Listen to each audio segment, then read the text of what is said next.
Hello viewers, अस्सलाम वालेकुम।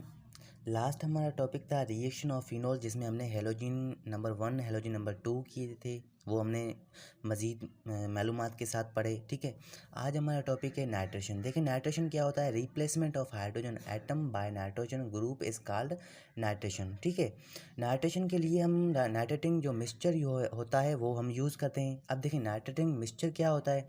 Nitrogen जो मिक्सचर होता है HNO3H2SO4। देखिए मैं यहाँ पर लिख देता हूँ, ये हमारा HNO3 और H2SO4 ये हम यूज़ करते हैं।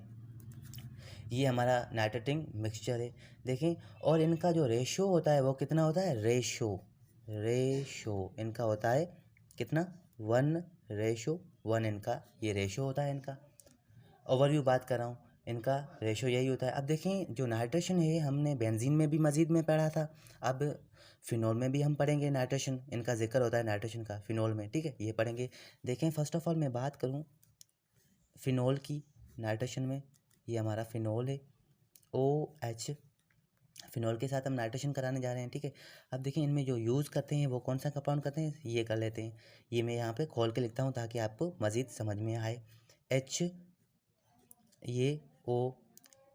ठीक है, देखें ये हमारा NO2 ये हमारा है। ठीक है, ये नाइट्रेटिंग एसिड है। नाइट्रेटिंग एसिड हमने यूज़ किया है। अब इसमें कैटलिस्ट कौन सा यूज़ करेंगे, हम कैटलिस्ट सल्फ्यूरिक एसिड यूज़ करेंगे। याद रखना sulphuric acid H2SO4 sulphuric acid हमने यूज़ किया है। अब टेम्परेचर कितना होना चाहिए, 25 सेल्सियस टेम्परेचर है। ये कितना है, रूम टेम्परेचर है। याद रखें रूम टेम्परेचर, ये 25 सेल्सियस रूम टेम्परेचर होता है। अमूमन रूमी टेम्परेचर होता है। देखें ये क्या है, नाइट्रेटिंग एसिड, ये डाइल्यूट है। याद रखें डाइल्यूट है, सॉरी यहाँ पे ये डाइल्यूट है। ठीक है, डाइल्यूट है। तो देखें मैंने लास्ट में चैप्टर में लास्ट लेक्चर में भी मैंने बात की थी। ठीक है, कि जो इनकी जो प्रोडक्ट बनेगी वो ऑर्थो अलग बनेगी और पैरा अलग बनेगी। ठीक है, ऑर्थो अलग बनेगी और पैरा अलग बनेगी। और यहाँ पर ये पॉइंट भी याद रखें, अगर लो टेम्परेचर हो तो जो ऑर्थो प्रोडक्ट है वो मेजर होगी, अगर हाई टेम्परेचर है तो पैरा प्रोडक्ट क्या होगी, मेजर होगी।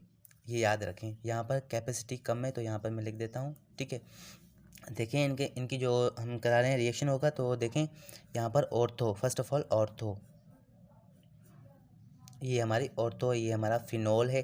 ठीक है, ये ऑर्थो प्रोडक्ट है। ये कौन सी है ऑर्थो, यहाँ पर टेम्परेचर कौन सा है, रूम टेम्परेचर, तो इसका मतलब ये मेजर होगी।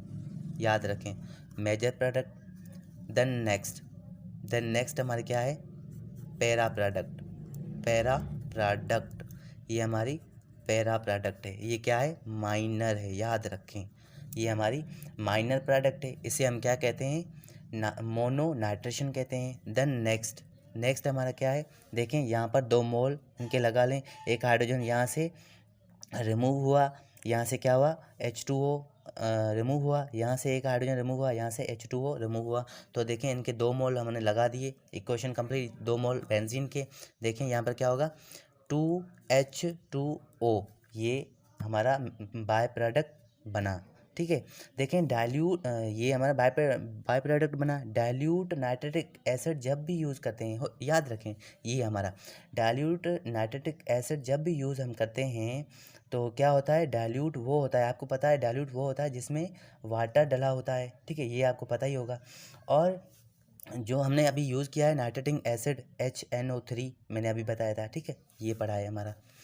तो देखें ये कंसंट्रेशन में कम होता है, कंसंट्रेशन मतलब कि डाइल्यूट में कम होता है। ठीक है, बट हमें इसे वाटर एज अ सॉल्वेंट के तौर पे भी यूज़ करते हैं, ज़्यादातर इसे ही यूज़ करते हैं। ठीक है, कंसनट्रेटिव, अब देखिए मैं बात करता हूँ कंसनट्रेटिव वो होता है जिसमें क्या होता है, जिसमें वाटर ना होने के बराबर होता है। ना होना के बराबर मतलब कि उसमें क्या होता है, प्योर एसिड फॉर्म में होता है, इसलिए वाटर ना होने की बराबर में होता है। देखें आगे बात करते हैं कंसनट्रेटिव की। देखें इसका हम रिएक्शन अगर कंसनट्रेटिव नाइट्रिक एसिड से कराएं। अब देखें कंसनट्रेटिव नाइट्रिक एसिड ये हमारा क्या है, फिनोल है। ठीक है, ये हमारा फिनोल है। ठीक है, concentrative acid more reactive than dilute acid. देखें डाइल्यूट एसिड से मोर रिएक्टिव होता है। देखें यहाँ पर हम सेमी कंपाउंड ले रहे हैं HONO2, ये हमने नाइट्रेटिक एसिड लिया है। अब ये कौन सा है, यहाँ पर डाइल्यूट था, यहाँ पर कंसनट्रेटेड लिया है। ठीक है, कंसनट्रेटेड लिया है। तो यहाँ पर कंसनट्रेटेड लिया है। कैटलिस्ट कौन सा यूज़ करें हम, कैटलिस्ट सेम ही करेंगे, सल्फ्यूरिक एसिड। ठीक है, सल्फ्यूरिक एसिड यूज़ किया है। अब देखिए यहाँ पर जो टेम्परेचर होगा वो 25 सेल्सियस नहीं होगा, 25 सेल्सियस से अबव होगा। मेरा मतलब हाई टेम्परेचर होगा, याद रखें, हाई टेम्परेचर होगा।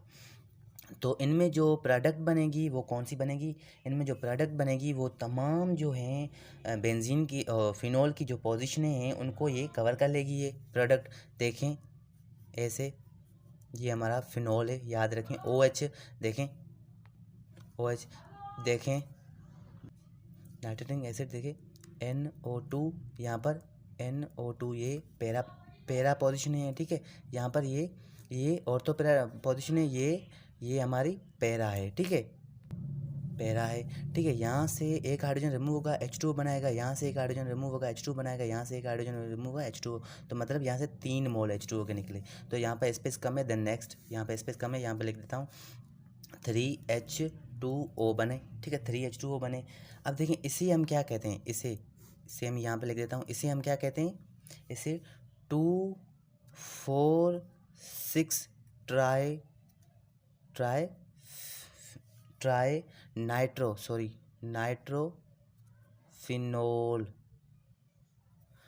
2,4,6 नाइट्रोफिनोल भी कहते हैं। ठीक है, और इसे हम क्या कहते हैं, और पिक्रिक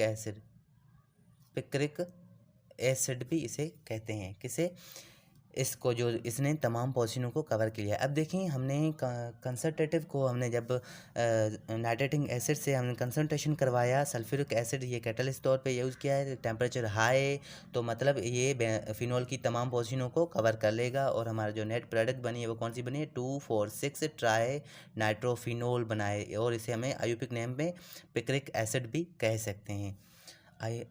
तो उम्मीद है आपको ये लेक्चर समझ आया होगा। समझ आया तो वीडियो को लाइक कीजिएगा और चैनल को सब्सक्राइब कीजिएगा। Thank you so much.